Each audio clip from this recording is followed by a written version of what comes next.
Поради недостаток на кадар и ова лето туристичкиот сектор тоне. Извисија собствениците на хотелско-угостителските објекти кои очекуваа улогата на келнери и кувари да им ја доверат на странци. Долгоочекуваниот персонал од Јужна и Југоисточна Азија никако да стигне.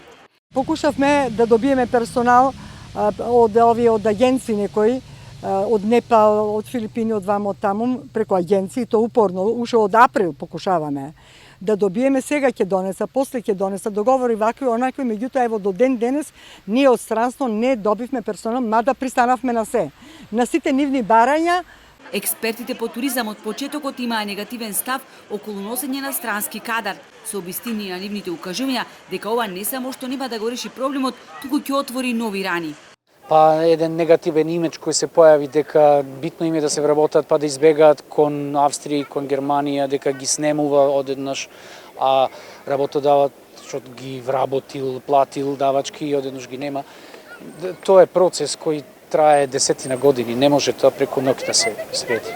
Туристичките работници кои останаа без жив човек во безизвест недостатокот на работна сила го пополнуваат ангажирајќи претежно ученици и студенти. Работна снага мислам е многу тешко се наоѓа и тие што и наоѓаме треба да ги научиме, се необучени се,